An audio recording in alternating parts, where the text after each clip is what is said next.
Welcome to Manju cooking wonders. నేను మీ మంజు. ఈరోజు వీడియోలో మునక్కాడ మసాలా కర్రీని చూపించబోతున్నాను. రైసు చపాతీలోకి ఎందులోకైనా ఈ కర్రీ చాలా టేస్టీగా ఉంటుంది. సేమ్ క్యాటరింగ్ స్టైల్లో లాగా చేస్తున్నాను. తప్పకుండా ట్రై చేయవలసిన రెసిపీ అండి. మరి లేట్ చేయకుండా ఈ మునక్కాడ మసాలా కర్రీని ఎలా ప్రిపేర్ చేయాలో చూద్దామా. ఈ కర్రీలోకి ఫస్ట్ మసాలాను ప్రిపేర్ చేసుకుందాం.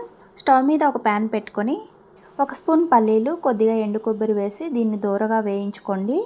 ఇవన్నీ కూడా లో ఫ్లేమ్లో పెట్టుకొని మాత్రమే వేయించుకోవాలి. ఇప్పుడు ఇందులోకి 1 ఇంచు దాల్చిన చెక్క, 2 యాలకులు, 2 లవంగాలు, 2 టేబుల్ స్పూన్ల ధనియాలు వేసి వీటిని అన్నిటిని దోరగా వేయించుకోవాలి. వీటిని అన్నిటిని మాడిపోకుండా చూసుకోండి. మాడిపోతే కర్రీ టేస్ట్ అనేది మారిపోతుంది.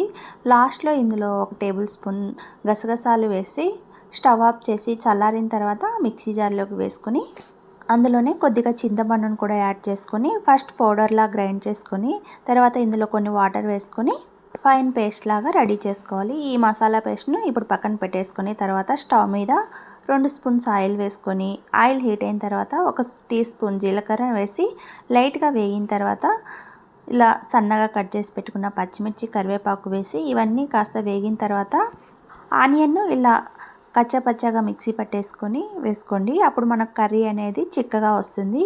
ఇది కాస్త గోల్డెన్ బ్రౌన్ కలర్ వేయించుకున్న తర్వాత 1 స్పూన్ అల్లం వెల్లుల్లి పేస్ట్ వేసి పచ్చివాసన పోయేంత వరకు వేయించుకోండి. తర్వాత ఇందులో 2-3 టమోటాలను మిక్సీ పట్టేసుకొని టమాటా ప్యూరీని ఇందులో యాడ్ చేయండి. దీన్నంతటిని ఒకసారి బాగా కలిపేసుకొని ఈ ఆయిల్లో 2 to 3 మినిట్స్ పాటు ఈ టమాటా ప్యూరీని కాస్త మగ్గించుకోండి.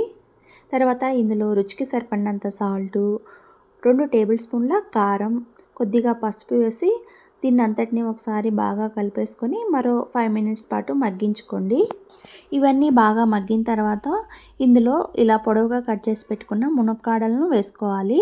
ఈ మునక్కాడలు తొందరగా ఉడకవండి. 10 to 15 మినిట్స్ పాటు మీడియం ఫ్లేమ్లో పెట్టుకొని మూత పెట్టేసి మధ్య మధ్యలో కలుపుకుంటూ 80% వరకు ఇందులోనే మునక్కాడలు ఉడకాలి.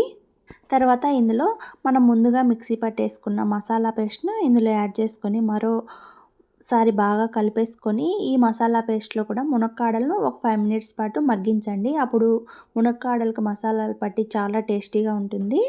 ఈ మసాలాలను కూడా 5 మినిట్స్ పాటు మగ్గించుకున్న తర్వాత ఇందులో మన గ్రేవీకి సరిపడేలాగా కొన్ని వాటర్ పోసుకొని ఉడికించుకోండి.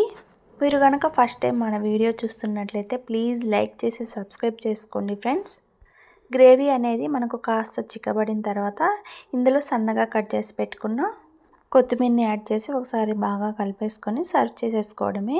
ఇది రైస్లోకి తింటే చాలా బాగుంటుంది. అలాగే చపాతీలోకైనా ఎందులోకైనా ఇది చాలా చాలా టేస్టీగా ఉంటుంది. మీరు కూడా ట్రై చేసి ఎలా వచ్చిందో కామెంట్ చేయండి. ఎమ్మీగా ఉండే క్యాటరింగ్ స్టైల్ మునక్కాడ మసాలా కర్రీ రెడీ అయిపోయింది. Thanks for watching friends.